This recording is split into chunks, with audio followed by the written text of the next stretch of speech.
redención. Eso es lo que busca La Roca con esta película. Una cinta que por fin lo ponga en el panorama del cine de autor y que cambie el rumbo de su carrera. En unos días llegará a los cines The Smashing Machine, una de las que promete ser de las mejores cintas del año y que muchos dicen que tiene todo para competir en la próxima gala de los Oscars. Hoy hablaremos de lo más importante que debes saber de esta película e incluimos algunos datos curiosos de su detrás de cámara. Por eso vamos a hablar de 20 cosas que tienes que saber antes de ir a ver The Smashing Machine. Espero les guste este video y si es así, no olvides dejar tu like, tu comentario y compartirlo con tus amigos. También, si te gusta ver películas en tus plataformas favoritas a una gran velocidad y sin interrupciones, te recomiendo NordVPN. Este servicio te permitirá tener acceso a catálogos de otros países en determinadas plataformas, siempre y cuando seas un usuario registrado, además de proveer una conexión rápida y sobre todo segura. Ve al enlace que te dejo en la descripción de este video para obtener una promoción exclusiva. Con esto podrás empezar a ver tus películas favoritas de la mejor manera posible. Con eso dicho, ahora sí comenzamos. 1. Primero que nada, ¿de qué trata esta película? Esta biopic se centra en los altibajos de la carrera y la vida personal de Mark Kerr, un pionero y una figura legendaria en el mundo de las artes marciales mixtas y la UFC. Aunque alcanzó la cima del deporte con su estilo de lucha brutal y distintivo, su éxito en el ring se vio opacado por sus luchas fuera de él. La cinta aborda temas como la adicción a los analgésicos, el abuso de sustancias y la crisis de salud mental que Kerr enfrentó debido a las exigencias físicas y psicológicas del deporte. Además de su carrera profesional, la película explora su tormentosa relación con su entonces esposa, Dawn Staples, mostrando el impacto que sus problemas personales tuvieron en su profesión. 2. El reparto de esta cinta es interesante. Encarnando al protagonista de esta historia tenemos a Dwayne Johnson. Con esta entrega, La Roca tratará de salir de su zona de confort y muchos dicen que en su interpretación es merecedora de una nominación al Oscar. A su lado estará Emily Blunt, interpretando a Dawn Staples, la entonces esposa de Kerr. Además, este filme incluirá una serie de artistas marciales mixtos, boxeadores y luchadores que encarnarán a personas del entorno de Mark Kerr. Por ejemplo, tenemos a Ryan Bader, artista marcial mixto, quien interpretará al mítico Mark Coleman. El boxeador profesional Alexander Usyk hará de Igor Bonchanchin, artista marcial mixto. El luchador japonés Satoshi Ishii hará del artista marcial mixto y luchador de Jiu-Jitsu Enson Inoue. El luchador brasileño Cyborg Abreu encarnará a su compatriota Fabio Gurgel. Y André Tricotteau, actor y luchador canadiense,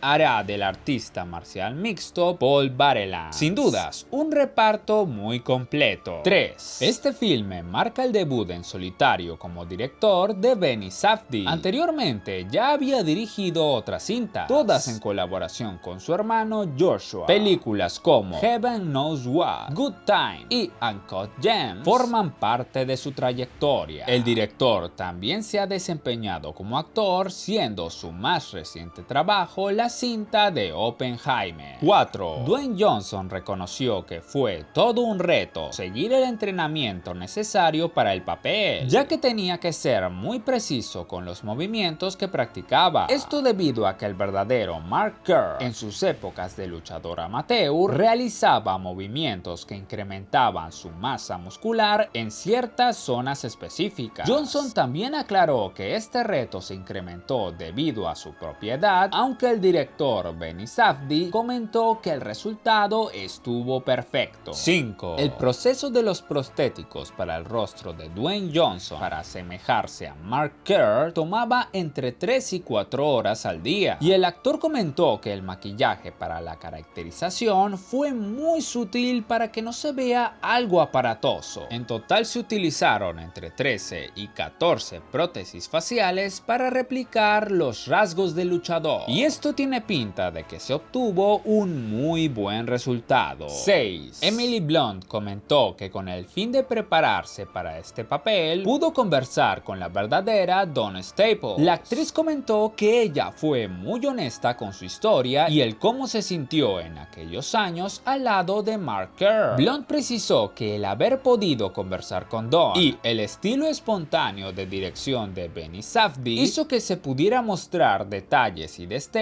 de una relación más realista de las que se suelen ver en este tipo de películas. 7. En el año 2002 salió un documental sobre la historia de este luchador, titulado The Smashing Machine, la vida y leyenda del luchador Mark Kerr. El material muestra momentos muy explícitos, incluso mostrando imágenes de Kerr inyectando sustancias para lidiar con el dolor de las lesiones. Este documental fue producido por HBO y tiene una duración de 78 minutos. 8. Buzz Rutten, ex entrenador de Mark Kerr, se interpretará a sí mismo en esta película. En el canal de Matt Serra, Rutten explicó cómo fue la dedicación de la producción y del director Benny Safdie para que esta película fuera un éxito. Rutten comentó que Safdie se enfocó mucho en replicar la esencia del documental del 2002, a tal punto que recreó la iluminación del Tokyo Dome comprando las luces exactas que se utilizan en la vida real. También consiguieron las cámaras que se usan para los eventos oficiales y hasta menciona que recreó algunos planos del mismo documental en esta película. Se nota que Safdie quería dar toques de un estilo documental al filme, esto para honrar al primer trabajo que se hizo sobre este personaje. 9. La Roca hizo especial énfasis en la relación que Kerr tenía con su novia Dawn Staples. Él mencionó que esta cinta se trata sobre una historia de amor, tanto de Kerr por Dawn como del protagonista por su profesión. Además menciona que fue un camino que trajo al personaje muchos tormentos por querer cumplir con las expectativas y que eso casi acaba con su vida. 10. Antes de esta película, Dwayne Johnson y Emily Blunt trabajaron juntos en la cinta Jungle Cruise. Desde ese filme, Johnson comentó que Blunt le animó a hacer alguna película de un corte más serio, ya que ella consideraba que Dwayne tenía el talento suficiente para hacerlo. Cuando se presentó este proyecto, el actor consideró que este podría ser un punto de quiebre para él para empezar a hacer otro tipo de película. 11. Para conocer un poco más del personaje, algo increíble de Kerr es su récord en artes marciales mixtas. Llegó a tener una racha de 12 victorias y 0 derrotas. Sin embargo, tuvo un declive en su carrera que le hizo perder 11 combates de sus últimos 14, antes de finalmente retirarse en el año 2009. Sin dudas exploraremos esto en la cinta y su repercusión en su vida personal. 12. El director Benny Safdie abandonó la producción de la cinta Saturday Night, donde iba a interpretar a Andy Kaufman, todo por hacer esta película. 13. Dwayne describió a Mark Kerr como una contradicción andante, porque cuando él era el mejor artista marcial mixto, era implacable, pero él no dejaba de ser una gran y bondadosa persona. Según el actor, él es la empatía personificada. Johnson también añadió que la idea que plantea su historia es interesante, en donde Kerr tiene que pelear para sobrevivir, ganar dinero y poder hacerse un nombre en la industria. Una historia que el actor describe como desgarradora y que nos deja una gran lección. 14. Para encarnar al personaje, Dwayne tuvo que ganar 13 kilos. Para esta rutina hacía lo siguiente: ejercitaba cardio temprano, luego desayunaba, después entrenaba con pesa, más tarde almorzaba y finalmente se dedicaba al entrenamiento específico de las artes marciales mixtas. Johnson comentó que luego de este filme, más precisamente 2 semanas después, inició el rodaje del live action de Moana, por lo que tuvo que mantener parte de su rutina para mantener su figura. 15. La cinta ha tenido una gran acogida por la crítica especializada. En Rotten Tomatoes obtuvo un 79% con 63 reseñas. En Metacritic tiene una puntuación de 69 de 100 y tuvo un 8.8 de 10 en IMDb. 16. Se ha confirmado que Mark Kerr hará un cameo en la cinta. Mark fue un gran apoyo para Dwayne en todo el proceso de construcción del personaje. Ambos llegaron a entablar una gran amistad, y esto le permitió al actor poder dar vida a una representación más que fiel de Mark Kerr. 17. El título de Smashing Machine no solo se refiere al apodo de Mark Kerr, sino también a su estilo de lucha brutalmente poderoso y a la máquina que fue su cuerpo, la cual fue aplastada por el abuso de sustancias. 18. The Smashing Machine tuvo un gran desempeño en el Festival de Venecia. Para empezar, recibió una ovación de nada menos que de 15 minutos. Además, Benny Safdie ganó el galardón al León de Plata, premio que se entrega al mejor director del festival, y también quedó entre las nominadas al León de Oro. 19. La duración de este filme es de 123 minutos, es decir, 2 horas con 3, 45 minutos más que el documental del 2002. 20. Si bien en algunos países llegará un poco después, el estreno oficial de esta cinta será el día 3 de octubre de este año. Y bueno, estas fueron 20 cosas que tienes que saber antes de ir a ver The Smashing Machine. Ahora quiero que me comentes, ¿conocías todas las curiosidades? ¿Qué esperas de esta película? Déjame saberlo todo en los comentarios. Aquí te dejo un video que seguro no te defraudará. No olvides dejar tu like y suscribirte para que me apoyes a seguir haciendo este tipo de contenido. Compártelo con tus amigos para que sepan 20 cosas que tienen que saber antes de ir a ver The Smashing Machine. Espero que les haya gustado. No olviden suscribirse y hasta la próxima.